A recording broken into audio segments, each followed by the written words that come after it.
What is up, Mets fans? Welcome back to another episode of the Mets'd podcast.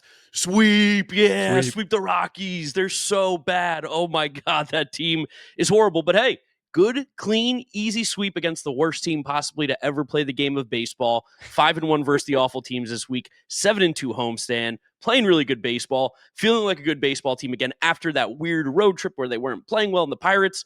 A lot of great things to talk about here. Lindor, Soto, Alonso, Senga, Clay Holmes, up and down the lineup, up and down the roster. Good things going on. And we appreciate you guys listening to us on your Monday morning commute, maybe at lunch, wherever it is. Thank you guys so much for tuning in. Make sure you are subscribed to the Mets'd Podcast YouTube channel. Shout out to you guys. We hit 10K.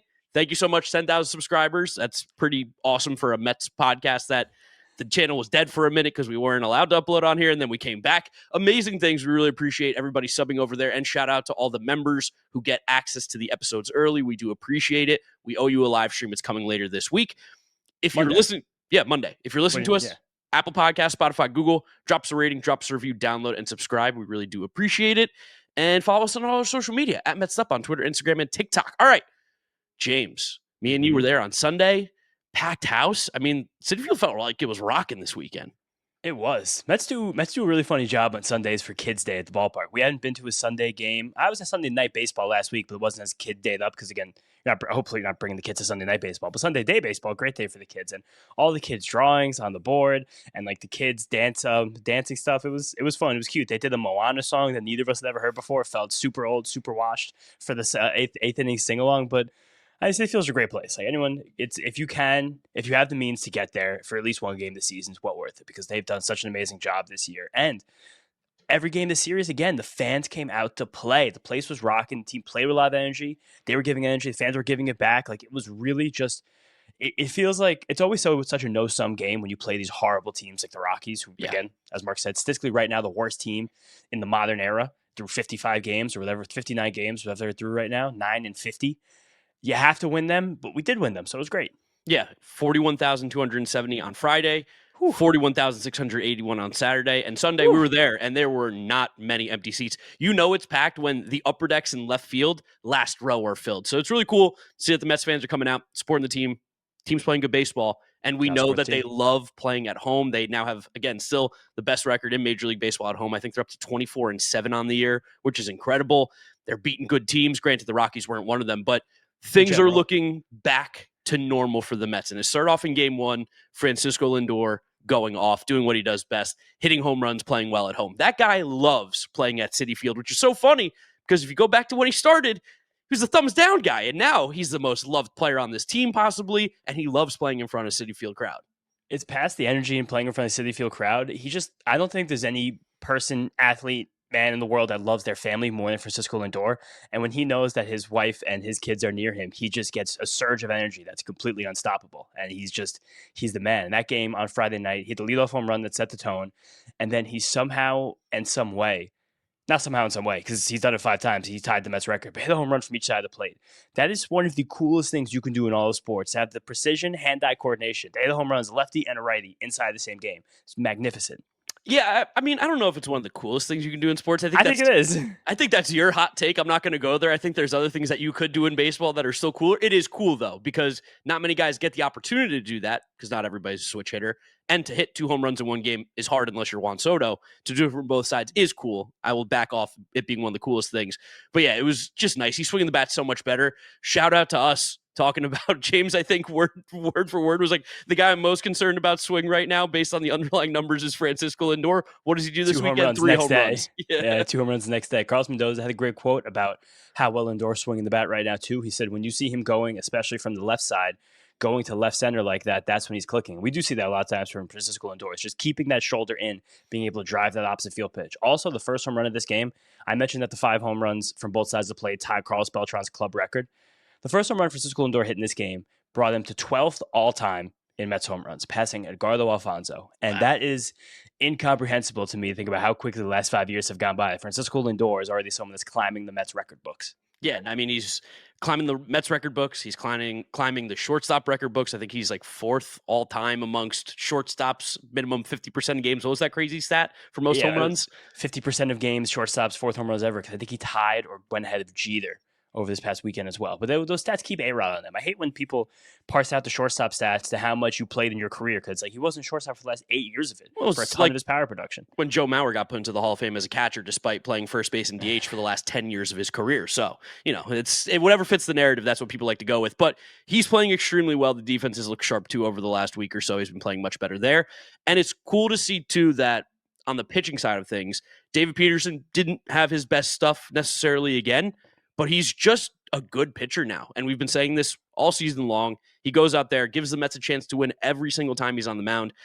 I'm not going to say I love watching David Peterson pitch because I think that would be a bit of a stretch, but I feel comfortable. And that's something I never thought I'd be able to say about David Peterson. We talk about a lot with pitchers and their maturation. It takes longer for a pitcher to mature than a position player, because a position player, you're so much driven by your athleticism and your raw talent, where a pitcher is just, there's so much more mental and so much more consistency, repeating mechanics and that kind of stuff. It's amazing to see the way that Peterson's improved his floor over the last couple, calendar years since he came back from the hip thing, which is basically the last 2 weeks of May in 2024. Like, that's the difference for him, where there's no longer the spiraling out of control. He doesn't really slump his shoulders anymore. He finds his way out of jams basically at will. He did get bailed out, and I think it was the second, third inning of this game, with the bases loaded, 2 outs. I think McMahon hit a hot shot and Lindor snagged it. I think it was Thairo Estrada in his first game as a Rocky. I think it was Thairo Estrada. I could call him that, but he snagged it, and that kind of saved a couple of runs, at least 2 runs, if not more. And then the next inning after that, the Mets tacked on. They tacked on again in the fourth, and that was kind of what helped us kind of relax and be able to chill out in this game. But that ball gets through. We probably talk about the start very differently, but it was a good job by Peterson to again, not have his best stuff, but still pitch a really, really, really good game. Before going into David Peterson a little bit more, Thairo Estrada got shot, right? That was a thing? What the fuck are you talking about? Didn't he get shot as a prospect, shot with a gun? I think you're so making this up. I'm looking it up right now. Is this a Joey Cora situation? Someone's waiting for him outside and stabbed him on the way to the bus? I'm going to look Thairo Estrada. There's no way this happened. Thairo Estrada recovering from a gunshot wound in 2018. I was shot. Okay, I knew that. I knew I wasn't crazy. Yeah, in January 2018, while his hometown in Venezuela, Estrada was shot in his right hip by robbers in a robbery attempt. Doctors who performed the surgery were unable to remove the bullet from his hip. He still has the bullet in his hip. He's playing baseball with a bullet in his hip? Yeah, that's great. It was only removed in July, 6 months later. He was hanging around with a bullet in his hip for 6 months. That's incredible. So he played minor league baseball games with a bullet inside of his hip? Yeah. That's incredible. My bad for doubting you, because that was a crazy pull. That was really good podcasting right there. Back to David Peterson, though. We talk about this all the time. Last year, the Mets basically won every game that David Peterson started. This year, the Mets are 8-3 in David Peterson starts. He's 4-2 on the season. And the games that they lost, David Peterson, the Mets lost to the Yankees 8-2. He went 6 innings, gave up 1 earned run. Not his fault. The game against the Arizona Diamondbacks that they lost, he went 6 innings, gave up 2 earned runs. They lost 5-1. They didn't hit. And then the game against the A's early in the year in Sacramento, he went 6 innings, gave up 2 earned runs. The Mets lost 3-1. So he's literally pitching just winning baseball every single time. The ERA is down to 2.69. The FIP is fantastic for people who care about those numbers as well. He's just a good pitcher. It's crazy. Where would this team be without David Peterson? He's a guy who he's coming up in free agency in 2027. He keeps this up. He has to be back on this team for a while. That's crazy to think about. Francisco Lindor climbing the Mets leaderboards and David Peterson approaching free agency. What kind of contract? I can't even believe we're having either of those conversations. This was also so impressive for Peterson because he, again, like we alluded to it before, he didn't have anything close to his best stuff, nor his best command. This was a lineup that the Rockies stacked with righties. I think it was 8 out of 9 right-handed batters, and you were hoping that Peterson would use the opportunity to go to his changeup more often. He had no command of that changeup. He only threw 9 the whole game. It's the least thrown pitch. But usually what he does to circumvent that against right-handed batters, he takes that nice little tight slider and he buries it in the back foot. He couldn't do that either. He missed almost every single time he tried to throw that pitch. So it really just became a lot of David Peterson fastballs and sinkers, putting them wherever he could to miss the bats. And the curveball, again, something that's been a huge deal for David Peterson this year, kind of being that new weapon for him against right-handed batters has come forward. That was a pitch he relied on through those middle innings in that game when he was in trouble. And past David Peterson, shout out Oscar Brazoban, because Peterson did leave in the middle of a jam. He couldn't get through that 6th inning, and Brazoban got out of it. So it's a team effort, as it has been all year, but just that this Friday game really felt teamy. Yeah, no, I mean, Huáscar Brazoban stepping up for them was huge. He's been so good this year too. It's insane to say out loud. And again, it does help that you are playing what could be the worst team in baseball history. Yeah, It's sad how bad the Rockies are because a lot of baseball teams are really bad the last couple of years. Like it's very telling that every single year we have this new worst team in baseball history that comes around. But the difference is that a lot of these teams are bad on purpose. Like the Marlins a few years ago were bad on purpose. The White Sox last year were bad on purpose. They ripped their team apart from the seams, and so we're gonna suck ass until we can get any kind of talent possible. The Rockies are being bad by accident. Yeah. They just don't know what they're doing. They have a team where they think they're doing things well. Like I'm pretty sure the director of analytics, we've referenced this before, is one of the owner's sons. Like this is what happens here. There's people in that organization, and you guys should read Jake Mitz's article on Yahoo Sports, kind of talking about how the Rockies have gotten to this point over the last few years. Where it's like I think we mentioned in the preview, there's people working in that organization who were in their roles in the baseball ops department before the team ever played a game. So in the early 90s, I think you can look around to basically every other team in baseball, and there's almost no one who's like an underling that's been with the organization for 30 some odd years. I think Cashman's the only one who's probably been with the team that long, and he's been really good at evolving. I think that's one of the things Brian Cashman's done the best in his long tenure with the Yankees. But the Rockies are so incompetent, and they can't believe that they're unable to win or succeed. Yet they'd make almost every single wrong decision you could possibly make. And they do spend money. Like their payrolls aren't low. This is not White Sox payroll. This is not a Marlins payroll. It's not Pirates payroll where it's like, oh, if you could put $40 extra million into your guys' corner outfield, you'd probably be a playoff team. The Rockies try to spend money. They try to sign high market relievers, and they just still suck. And they're like never going to stop sucking until this changes. FT fan by now, you know, if you're buying, selling, trading, collecting cards, Arena Club is the spot. We've been talking about them all season long, but I do want to focus on the slab pack experience, Kratz, since you've been ripping some slab packs digitally. And what happens? I mean, as a kid, you wanted to rip open the packs. How can they do this digitally? Oh, baby. This is exciting, how the graphics come out and everything. And, oh, yeah, the card that you pull, you can actually get that, John, physically. So it's perfect. It's all in one place, and it's a super exciting experience. Yeah, they send that to you from the vault if you want it. But if you look at it and you're like, it's not the card for me, I want to sell back, go for it. You can do any of that on Arena Club, and you can acquire the best value for your money with those slab packs, transparent checklists, and Arena Club's Slab Safe program. Right now, you can get 20% off your first slab pack or card purchase by going to arenaclub.com/foul and use code FOUL. arenaclub.com/foul, use code FOUL. I remember from that article, they were like, Dick Monfort, can't believe how bad they are. I'm like, I love the idea of Dick Monfort and his family sitting at dinner, and they're like, how is this happening? How can we be with the worst team ever? It's like, dude, this roster is horrendous. They're such a bad team. We saw baseball played poorly all weekend by them, and this was some of the better baseball. We play them again next week. Yeah, and we should beat the piss out of them too. Then it doesn't matter. Like I won't show them respect. I won't do it. They are able to lose close. Like a lot of the series was close. The series they just got swept by the Cubs was also close. They had just 6 straight losses, and 4 of them were 2 runs or fewer. That is that's a good point. That part's hard. And again, like some of these relievers are good. When Seth Halverson came into that game, my boy, on Friday night, who is your boy? Shout out to you for that call. Keith was gushing over him. You know, Keith is really it was Friday night. Keith's always really into a pitcher or reliever when he starts to reference their legs. Oh, yeah. Specific. He's like, oh, Halverson's really strong down there. But something else that was cool when Halverson came in, Brett Baty came in to pinch hit for Mark Vientos as we keep getting the falling of Mark Vientos in this team. It's happening fast. Baty turns around 100-mile-an-hour fastball and Seth Halverson ropes it for a single to the right fielder. It's like, oh, wow. Brett Baty's now suddenly pulling 100-mile-an-hour fastballs. Like, that's just a continuation and development of Brett Baty. And also Edwin Díaz in this game. Pitch again Sunday, locked it down again. But as of Friday, he had thrown almost a perfect game. He'd thrown a no-hitter because he had gone 9 straight appearances, 9 1/3 innings pitched, 12 strikeouts, 4 walks. It's insane. Yeah, and then you add now 10 innings when you add Sunday's start, and he's up to, I think it was 2 more strikeouts that game and no walks. Like, it's stupid what he's been able to do for the last month plus, like since he's kind of aligned himself and gotten together here. Yeah, I mean, we'll talk about it more in game 3, but it's so funny how as soon as the guy got in scoring position, Edwin's like, time to lock in. Adrenaline junkie, right into my veins. At that exact moment, he's like, now I'm going to throw every single pitch exactly where it's going to be. And whose tweet did you show me? Was it SNY? Was it Pitching Ninja who just cut up every single? I think it was SNY. They just cut up the strikeouts of everybody on game 3 and on Sunday. And it was like, oh my God, these are unhittable pitches. He's at such a level of locked in that we haven't seen in a while where it's over. He comes into the game this past week or so, these past 10, you cannot do anything against him. And we were sitting for Sunday's game on the third base side where Mark has his seats, his season tickets. Shout out season ticket holders out there everywhere. And so when you're sitting on third base side, you have a really great, unique vantage point of the right-handed pitchers. And we were just marveling at the fact that the boys had a fun night Saturday. So, some of the thoughts in this game weren't exactly the most coherent. But we were marveling at the fact that when Edwin Díaz pitches, the way he extends down the mound and the way he's able to just whip his right arm through, it's like he's releasing the ball like basically over where the lip is between the dirt and the grass on the pitcher's mound. And it's just amazing the extension he gets and like the way it's that whip, how he comes through the zone with it. It's amazing to watch that guy pitch. When they talk about extension on Baseball Savant, 7.3, I'm assuming that's 7.3 feet of extension, right? Yeah, I think that's from the mound. Yeah.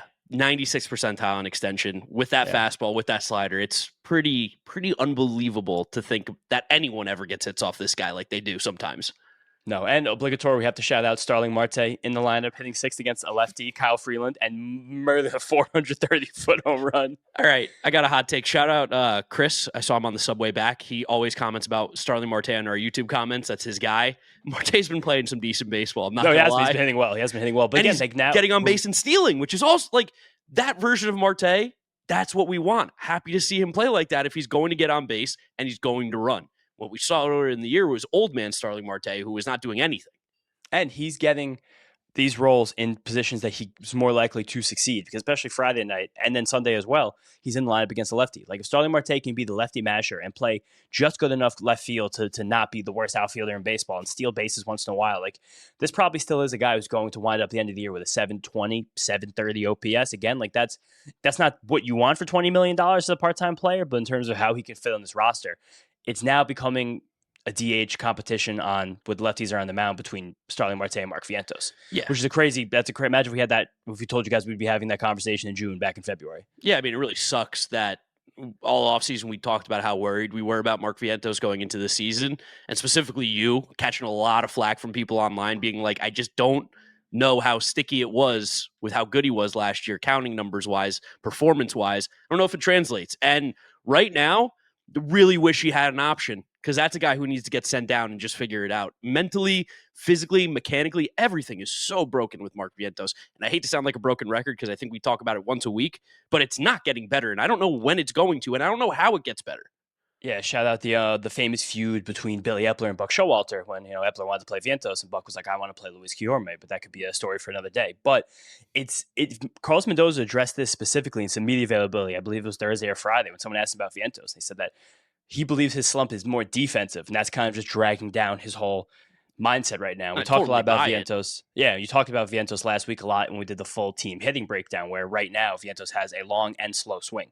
You can't really marry those two things and be successful. And letting the ball get deeper than it ever has. It seems like Vientos tried to trade some power for contact, which first, bad idea. Second, it hasn't helped. He's not making more contact, and he's lost the power. So he either has to figure out a way to get his swing mechanics back to where they were last year, or we're not going to cut Mark Vientos. He can't go down to the minor leagues. He's staying on this roster, but he's becoming someone that it's difficult to, justify playing every day at this point. Like, I don't really know how you can, honestly. Especially when our boy, Brett the Met. Dog. So good. I mean, defensively, we know he's awesome. We saw him make a bunch of plays on Sunday in person, and he's just so smooth over there. There's never a doubt when the ball's hit his way. But then go to game 2, comes in with that huge base clearing triple early on in the game. That was awesome. The Mets it was nice to see them face Antonio Senzatella, who throws seemingly 90% fastballs right down the middle. And we're just like, hey, wait, 8 hits, 7 earned runs. Thank you very much. You suck. And the game, I'm not going to say there was like a tenuous moment in this game because we kind of just crushed them and walked to a victory. But after Ezequiel Tovar hits a home run in the first inning, and I was never worried about Kodai Senga, and again, after that Ezequiel Tovar home run, the Rockies literally did nothing against him. That was, of course, a hit being a home run and a hard hit ball being a home run. After that, he got all the way to the 7th inning. The Rockies only had 1 more hit and 3 more hard hit balls. He was incredible. But you don't want to... We had a bases loaded, no out opportunity in the bottom of that first inning after giving up a first inning home run. You don't want to let an opportunity like that be squandered and give a team like the Rockies the chance to believe they can win their 10th game of the season in the last day of May. But for Baty to step up and get the 2-out RBI hit, was 2 out? Might be 1 out at the time still. I remember. I don't remember. Smash the triple over Brenton Doyle, who wasn't as impressive defensively as I think he's made out to be this year. Here's my hot take, and I want people who actually have this information that are listening to this to correct me if I'm wrong. But I've had this opinion with specifically when the A's used to play in Oakland and when the Rockies play in Coors. Brenton Doyle is a phenomenal athlete. I think there's no doubt about it. He's got a cannon of an arm, and the dude covers a ton of ground. I think he gets a little OAA juice because the outfield is so big, and catch probability-wise, he's just making plays that a lot of guys just physically can't make because of space. So I'm interested to see if that's a thing. I had that when they were in Oakland. I was like, Matt Chapman is catching balls that you physically can't catch in other stadiums. I wonder if this has anything to do with the absurdly high OAAs. They're obviously still great fielders. Yeah, incredible. But it is the difference between Brenton Doyle, who I think won Sports Info Solutions Platinum Glove Award they give out every single year last year as like the best metrically rated defender in baseball. But he's, again, while I think he is good, like he's definitely one of the few bright spots in this Rockies team. That was not a great play in that ball. I think someone like Michael Harris, like some of the best center fielders in baseball, even Tyrone Taylor, might get to that ball and stop that rally. But he didn't. That's all that matters. And Brett Baty standing on third base with 3-run triple. And he's oddly become the guy that we're like comfortable with and we're relying on with runners in scoring position. I wanted to look. I always tell you guys how much I hate using a stat like WAR in a short sample. It's one of my least favorite things on baseball Twitter, in baseball. What about runners in scoring position? I think that's your least favorite thing. I think both of these two might be tied for my favorite thing when people talk about the differences in 1 decimal point of WAR. But I wanted to do it in this sense just because I don't think there's no better way to have like an amalgamation of value for a short period of time, because Brett Baty came back up on May 7th. Since then, he is second on this Mets team in WAR. Whoa. Francisco Lindor had for the month of May, or from May 7th to right now, June 1st, Francisco Lindor was worth 1 win, Fangraphs. Brett Baty 0.7. Wow, it's good. And another one, we like this. Brett Baty has a 900 OPS in that time too. I like that more. I like that a lot more. Yeah, that tells me everything I need to know right there. Yeah, but it goes to show how incredibly important this guy has been to his team over the last month, and now he's an elite baseball player on both sides of the ball. I mean, again, I think that there is going to be some variance in Brett Baty's Brett Baty at the plate. He still is not making tons of contact. At least his strikeout rate's low, but the fact that he's not able to draw his walks, not able to kind of like when this quality of contact dips down, as it will for anyone whenever they go up between hot and cold, he's still not drawing walks and he's being more patient for sure, but still not like that peak level of patience that like the best hitters in baseball will show you. So there will be a cold streak, of course, coming from Baty. Just want to put that out there, but as of right now, again, he's actually somehow one of the most important players in this team. The weather is warming up, and with that being said, you need to check out what Rhoback is bringing to the table. If you're a golfer, especially, and you're looking for golf shirts that just have the perfect style and also are soft, they're lightweight, and perfect for the summertime, Rhoback is the spot. Of course, FT's hooking you up with a code for 20% off at rhoback.com. That's FOUL on RHOBACK.com for 20% off all shorts, hoodies, polos, and more. Shout out Brandon Nimmo. Shout out Juan Soto. Back-to-back home runs. Nimmo was celebrating with Lindor in the dugout, and then all of a sudden, Soto hits it, and you see them. They're like pointing. Shout out again, SNY for getting the awesome, awesome shots that they do. They're like, oh my God. Yeah, back-to-back pitches, like shot, pointing out, screaming. Soto running around the bases. Swing the bat a lot better. This was a guy. A lot better. Listen, it helps when you face AA pitching, for sure. That helps a lot. But whatever gets him right mentally, and it seems like this series maybe could be something that we look forward to with Juan Soto, where he just kind of got to take a deep breath and be like, oh my God, I'm so good at hitting. Watch what I can do. That home run, he absolutely smoked to left center again. I mean, it was a 3-day period. Juan Soto raises OPS by like 30 points. He's up to back 790, almost 800. The home runs back-to-back days are amazing. Drawing the walks he's still doing. Like, he's hitting the ball hard every way. I don't think there's never been any doubt in this podcast, of course, from Juan Soto. Weirdly, there was a little kid behind us in the stands on Sunday heckling Soto. So strange. Wearing all Mets stuff. I think he was a covert Yankee fan. He asked his mom point blank. He was like, Mom, is Juan Soto a sellout? And the mom goes, yes, dear. Sold right out for the money. And I was like, what? He's a professional athlete. Like, if someone offered you 2 to 3 times your salary at work, would you take the job or not? If it was in the same city? Like, God. But there's very few things I wouldn't do for $765 million. Very few. But he's looked very nice, very comfortable. Again, just shout out Kodai. Not an ERA podcast, but a 1.6 ERA in June 1st is fucking incredible. I do believe that is the lowest among qualified starters. Nice. Kodai Senga, Cy Young 2025. Why not? Why not? I mean, listen, I'm ready to pump those tires and get some love for Kodai. He's been incredible. And again, we say this every episode. I still think there's more. I still think there's more to come. Way from more, Kodai, I think. Which is I don't even think he's hit his groove yet. Truthfully, that might be crazy to say and crazy to hear, but I do think there's a lot of things that Senga can do better. Like, I think he can still be figuring out those breaking balls more. It's still just a slider, sweeper, curveball are all kind of nonsense. He had that sinker that he flashed in spring training. He has not really been able to bring that back this year, the splinker. But it's just that ghost fork is is pound for pound one of the 3 or 4 best pitchers in all of baseball. When you have that, it's very easy to succeed. And he's doing a lot more on top of it. He's awesome. I'm so happy he's on this team. And I'm so happy that opt-out didn't kick in because he missed all of last year. And now we get Chico that Sanger for the next 3 years, which is crazy. Also, Jose Budo feels like he might be getting over the hump a little bit, a tiny bit. It does feel like it. He's now gotten out of a couple consecutive jams, and he came on with inherited runners on base. He got a swing and miss with all 4 of his different pitches on Saturday. It was tons of sliders. So what he's doing is just spamming that slider. I think the team is like, this is your best pitch. He didn't throw any changeup in that game on Saturday, which is crazy to think about who Jose Budo was and now who he's becoming as a reliever. But I feel like we're getting over hump a little bit here. Also, shout out Jeff McNeil. This is a Jeff McNeil podcast. We've been telling you all year. He's a good baseball player. Nice home run in that game against Colorado. Definitely going to be having the conversation about, like why didn't he play against Carson Palmquist today? Maybe trying to get Acuña going because, like you said, he'd be like the 5th best starter in AA Binghamton right now, Carson Palmquist. But, like, I would love to see Jeff play more, especially against lefties. Like, I don't really think there's a big lefty problem with Jeff, just from eye test type thing. Or Carson Palmquist, who went out there saying through 60%, 91-mile-an-hour fastballs. Yeah. I think that, in terms of getting, again, I think that's a good thing for Acuña. Here's a fastball pitcher that you're going to see well. That's probably not as good as most of the pitchers you face in the minor leagues. And no hate for Carson Palmquist. This strike out a career high 8 in this game. Don't even know how it's possible. I'll tell you this: Carson Palmquist was feeling himself. We only had 4 hard hit balls against him. He was not the reason the Rockies lost this game on Sunday afternoon. But there's going to be a conversation about Luisangel Acuña soon because we see every single day Ronny Mauricio is tearing the cover off the ball in AAA to the point where it's like becoming laughable. He's got 500 batting average in a week. He's already smoked 3 or 4 home runs.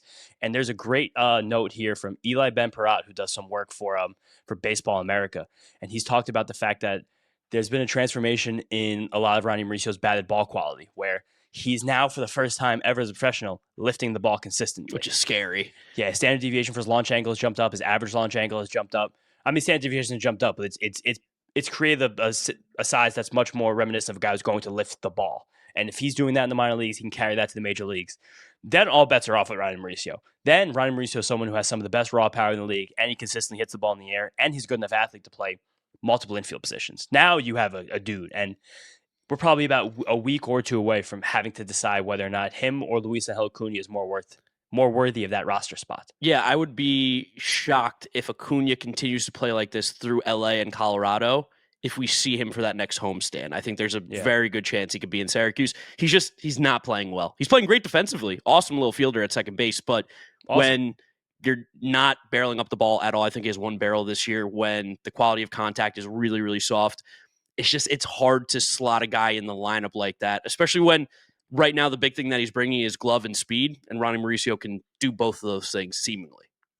Not at the same level at all, I don't think. He's fast, though. Isn't Ronny fast? He's fast, but he's not fast like Luisangel Acuña is fast. Like, I think Ronnie's because Ronnie's, again, we talk about him all the time. He's like an NFL wide Obviously, receiver. the glove's not the same, but the speed the glove's is... but the glove's still fine. Like, I think Ronnie can play second base, and Ronnie has a cannon. Not saying that Acuña doesn't have a good arm, but Ronnie can throw it. Ooh, Yamo's getting crushed by the Yankees. Look at that. Nice, good. Ben Rice rose with the home run. It's just there will be a conversation. I do know the Mets are certainly trying to be careful with Acuña. They want him to maintain that option. It makes him a more valuable player to have that minor league option, so they can still kind of play around with it. Send him down for a few weeks, because I know Matt Eddy gave us a note a few weeks ago that if you go down for 20 days or fewer, you preserve that option, like Brett Baty's done, which is awesome. But again, you're not going to convince me to send him back down to the minor leagues anytime soon.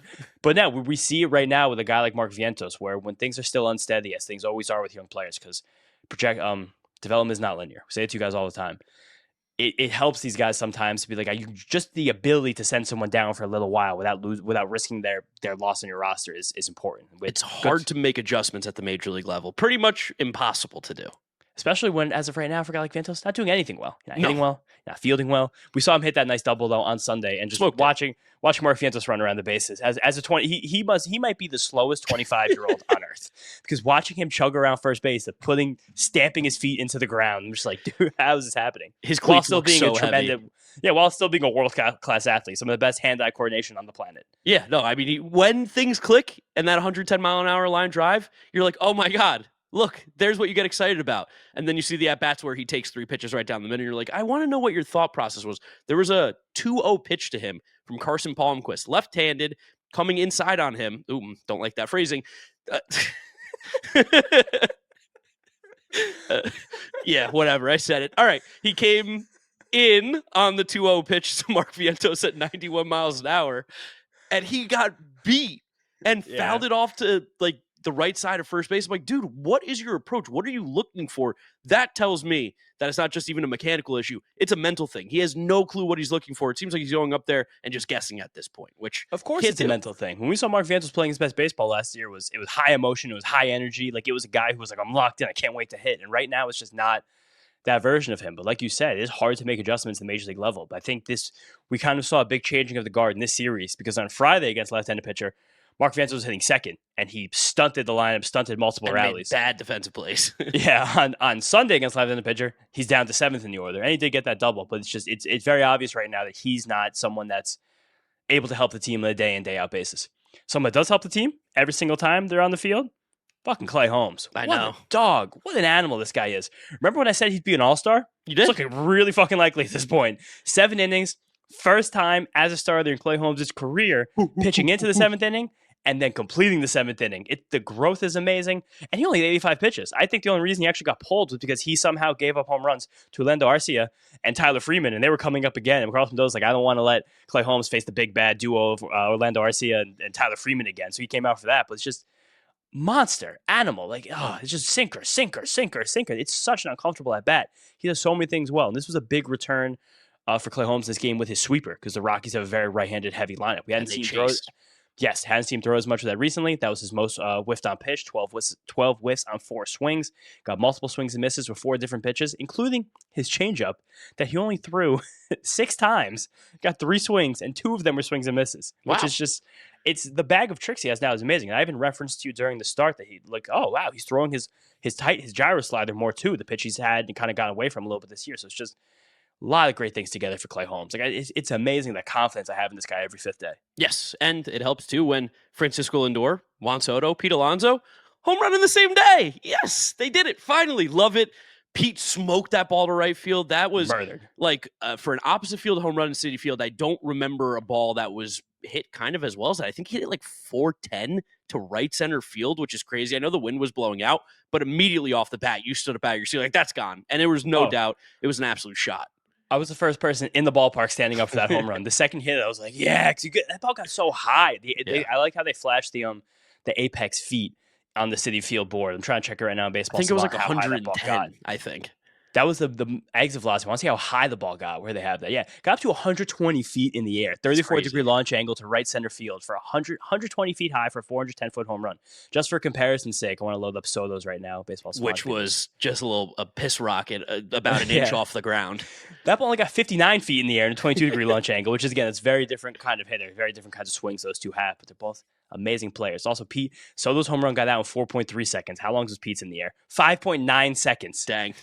Almost 25% longer than Soto's home run, Pete's. But it's just it was nice to see all 3 of those guys hit home runs. Now you're like, oh, this is how it's supposed to look and feel. Yeah, Juan Soto swinging on one knee, looking like Adrian Beltre out there. It was such a sick swing, too, despite even finishing on his knee. We saw the slow-mo angle again on the train back from the game, and I was like, man, when things are going right for Juan Soto, he's got like the nicest swing in baseball. And things are going to go right for him soon. And as of right now, Reed Garrett, the lowest ERA for any pitcher in baseball for at least 20 innings, 0.70. He hit such a wall last year when the other hitters realized how much he was throwing that splitter and how that was the pitch he was using to get ahead.